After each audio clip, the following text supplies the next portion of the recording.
Hello and welcome to next session on SAP BOPF tutorial series.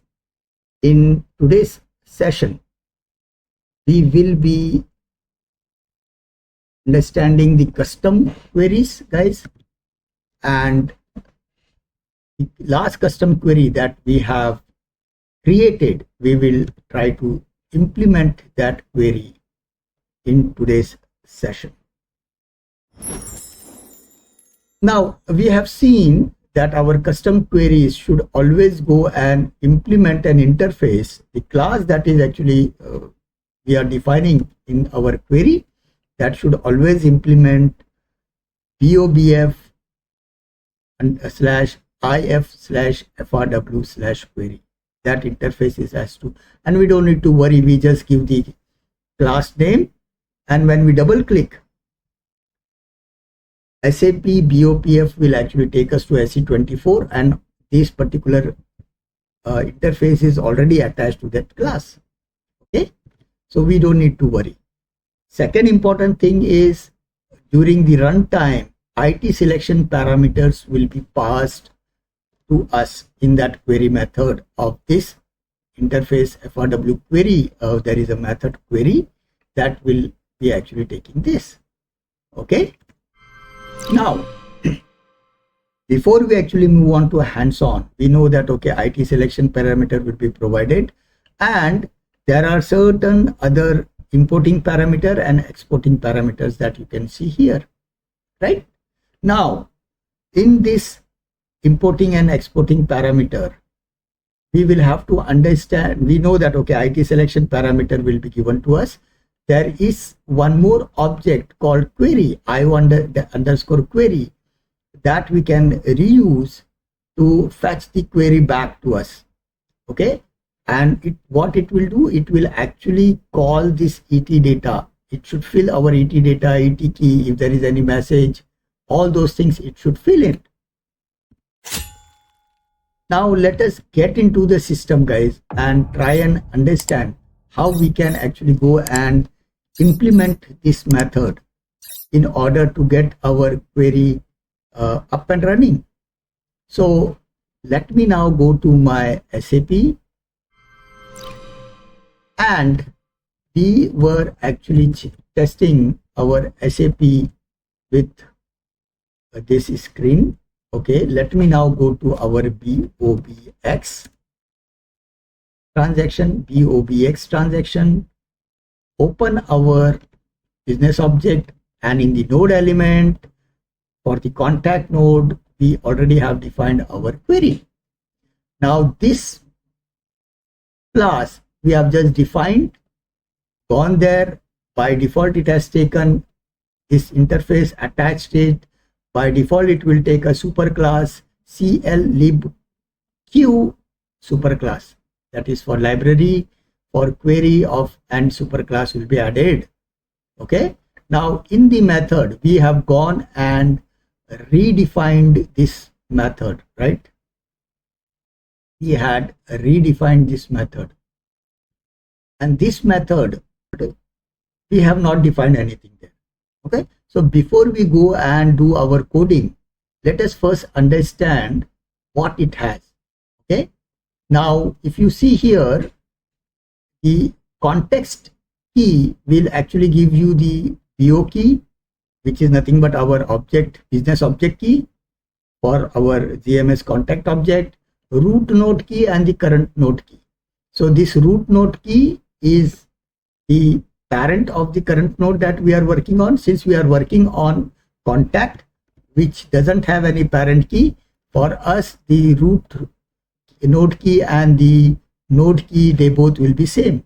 And this query key, guys, this query key will be the, you remember last session when we generated the object, it has already gone and created a interface, and in that interface it has generated a query key for us, right? This is the query key, SC query, you see, select by person, and the query key is ending with 178 A2, 178A2. This is the query key that will be passed in that is underscore ctx. Okay, that means based on this key, now the BOPF framework knows that okay, this query is for select by person. Okay, now let us go in our class and implement this method. Now we know that okay, IT selection parameter also we should know, and this is of type attribute name with a range value there. Whatever attribute that we are actually passing, in our case first name, middle name, last name, date of birth and mobile. So whatever data we fill in, that data will be coming in as one record here with an attribute, or multiple records if we are giving multiple records values there, right? Now using these two, we can go and code our query, because already IO query is of type FRW query that is been passed to us. So we already have the query, we have the query context with us. We have to just hit the query by saying run the IO query dash method will be query method.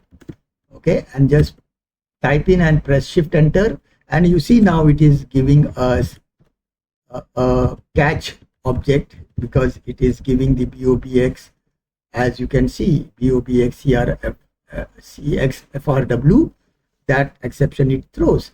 So we will have to put this in try catch block, and we will say and try here. That's it. And now what data we have to pass? We already have the context with us, so let us pass CTX here. IT filter key we don't need, we need IT selection parameter, and this is already passed to us. These two we don't need. Query and read, we will pass whatever we are getting in our method here, and similarly read. Now important thing is IV fill data, we can actually pass either abap true there, or we can pass whatever we are getting in IV fill data. Okay, importing, we will import EO message, ET key and data, or we can actually have all of them here.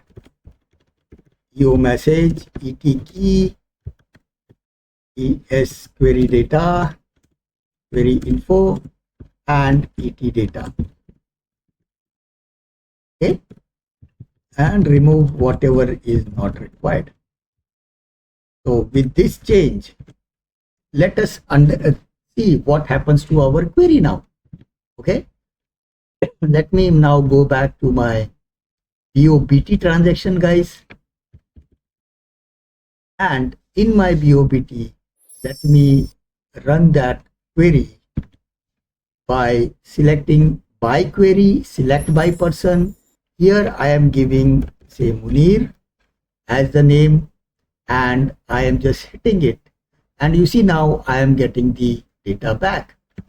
How I am getting the data back? Let me now put a breakpoint in our class. Okay, I am just opening it in a separate window, guys, and putting a breakpoint there. You might not be able to see it, but let me put a breakpoint, come here back, and this time I will say query by person, and okay, yes, we can actually set a breakpoint there, and right, we will say okay, this time Sangeeta is the first name, hit it, and the breakpoint was okay. Now if you see the IS context, this IS context will have our key 178A2. That is what it has actually declared there in our the interface contact. Now IT selection parameter is also important. If you see, it only has given me first name, which I have passed, IQ is equal to Sangeeta. Let's come back, and these two are already the class that is been defined. IV field data is there. Whatever data is been there, we should pass back ET key and ET data for sure. And when this is executed, you see ET data, ET key is been actually shown to us. Data is not been shown. We just pass back the keys to the calling program, and you see it has actually given us the DB key of the particular node that is being received, and then it comes here back and it shows us the value that we are reading. Okay, that simple it is, guys.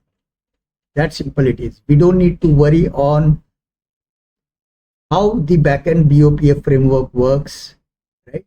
Of course, these queries will get very difficult when we actually go and create some queries which are complex with multiple nodes and stuff like that, or when we are actually calling this query from a report, then we have to actually create all those selection parameters and everything and pass it back. That we will see at the later stage. Okay, so now if you see here, it has not only read this from here. If you see, I can actually go to the relatives, and in the relatives there is nothing there. Okay, there is no relatives as of yet. So let me now actually select all the person, all the records, and see where we have the relative. No relatives here, no relatives here, no relatives here. We have a relative here. So let us try and find out the Mangesh one now. Okay, so what I will do is I will actually find the Mangesh one. Again, go here, query by person, and this time I am saying, okay, find by, what's the name? Desai, maybe. The last name is Desai. Okay, let us try and find the name with Desai. Okay, and it will hit it. I'm just going back, or let me close this first, come back again here, and let us actually go and query by Desai. Okay, and with that Desai, we are not getting anything back.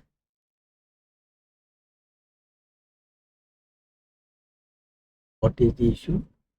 Select all. Oh, there is no Desai here, sorry. It should be relative is Desai, but the actual thing is Munir. Okay, so let us go and now see, select by person,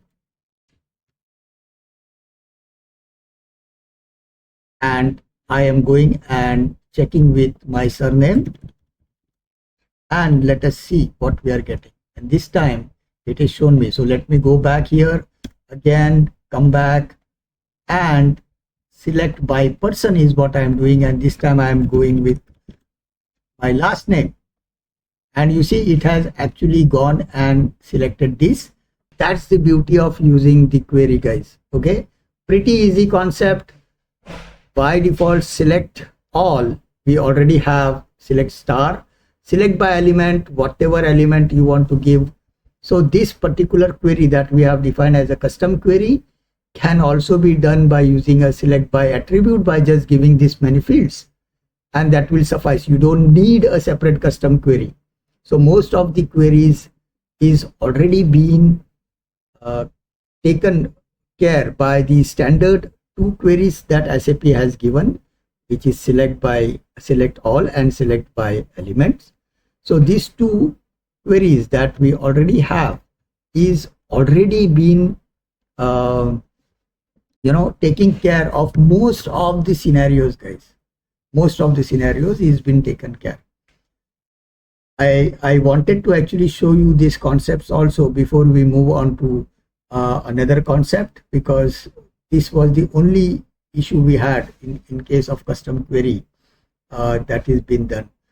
Remember this point, that whenever you are creating a query on your node, right? Important is you should actually run the query and pass the et underscore key fields, because using that key field, then BOPF will actually go and read the corresponding child entries as well when we actually go and move to the child entries, right? Because the keys are already there. Okay. Now, with that, I would like to stop here, guys, requesting you to please do like, share, and subscribe to my channel. Hit the bell icon, share it with others so that others also get benefited. And please do subscribe, guys, because I see that more than 70% of my viewers are non-subscribers.